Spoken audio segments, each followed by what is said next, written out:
Hello. Our subject today is the nature of gross income, inclusions and exclusions at the start of Chapter 2 in our Accounting 205 textbook.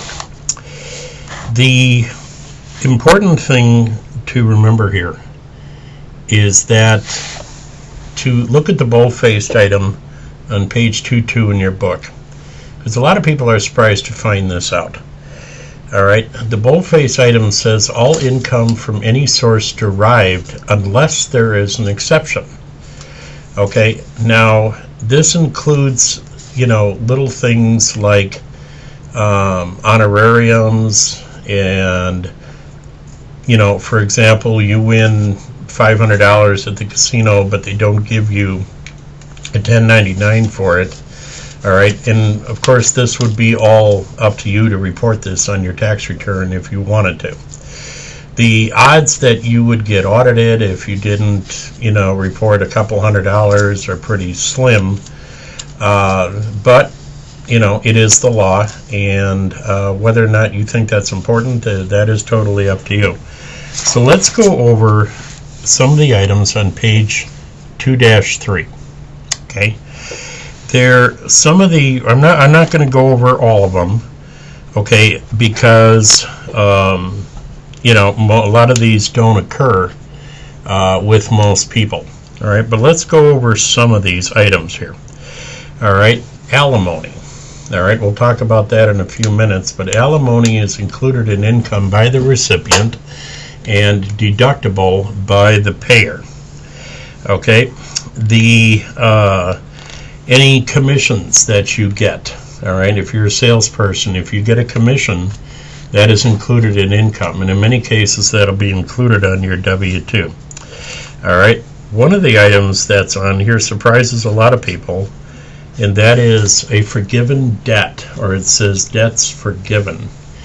All right, if you get a Form 1099-A or a Form 1099-C, the first one is for abandonment of debt, the second one is for cancellation of debt. Okay, you may have to claim that income on your tax return. For example, you go through a credit counseling service and they take your $5,000 credit card bill and reduce it down to $1,000. The difference of $4,000 would be claimed on your tax return on line 21 as other income. All right, and and people are like, well, why? Because that's $4,000 you didn't have to pay out. All right, so the IRS considers that as income to you. The only time that would not be included as income on your tax return is if you declared bankruptcy, like a Chapter 7 bankruptcy. All debts in Chapter 7 bankruptcy are not included in gross income if they are discharged. Okay, it mentions dividends. All right, we'll talk about that in a few minutes also. All right, if you have any, farm income, all right, that would be also included. All right, if you get a bonus at work, all right, that is included as income and may be included in your W-2 and have taxes taken out. Okay, bonuses are considered normal income, just like your paycheck. All right, whether it's hourly or salary. All right, and it is subject to federal income tax. Okay, gambling winnings. Gambling winnings from any source are supposed to be included on line 21 of Form 1040.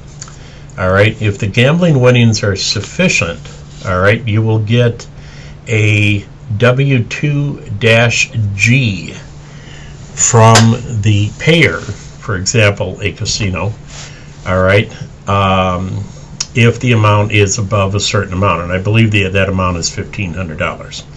Okay, all right. You cannot net your losses against these winnings. It's very important.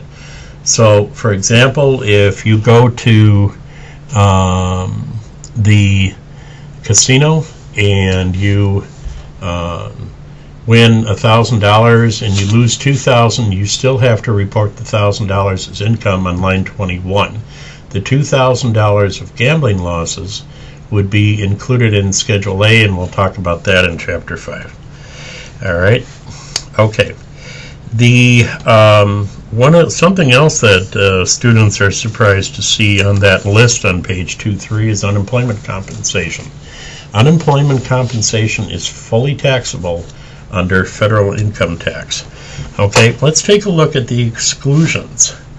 All right, the first exclusion on the list is accident insurance proceeds. For example, you have a policy through AFLAC, and you get paid for every day that you're out of work. Okay, that's excluded from income because it was paid out of post-tax dollars. All right, child support. All right, we'll talk about that in a few minutes, but child support is excluded. Gifts. All right, we'll talk about that also in another video, and those are also excluded. Health insurance proceeds or health insurance benefits. The single biggest benefit that any student or taxpayer can ever receive on their tax return. Health insurance is a non-issue when it comes to taxes. Okay, it is deducted pre-tax from your wages at work, and anything the employer contributes to your health insurance fund is non-taxable to the recipient. Okay, inheritances. All right, in life insurance, we will talk about that in another video coming up. All right, scholarships. All right, that it will be also talked about in another video coming up. All right, and the last two that I want to mention on that list on page 2.3, welfare benefits or welfare payments. Welfare payments are never included in income by the recipient. So if you get TANF or you get SNAP benefits, that is not included in income if you are the recipient of such payments. Also workers' compensation. Okay, all right, if you are, if you get hurt and you get workers' comp insurance payments, all right, that is not included in gross income. All right, otherwise everything is included, and you can tell from the list that there are more inclusions than there are exclusions. Okay, and the default rule is that when in doubt, include it as income unless there is a specific exclusion telling you that you do not have to. All right, again, this comes as a surprise to some people to find out certain things are included. All right, one item that is not on this list is barter income. All right, for example, let's say you decide to start doing taxes for a living. All right, and you barter your services with the taxpayer. In other words, you do their tax return for them and they do a service for you. Technically, all right, you have to include in income, okay, the value of their services, and they have to include the value of your services on their tax return, okay, because had you charged for that service, it would have been included in income anyways, and it's the same for them. All right, in the next video, all right, we will discuss interest and dividend income.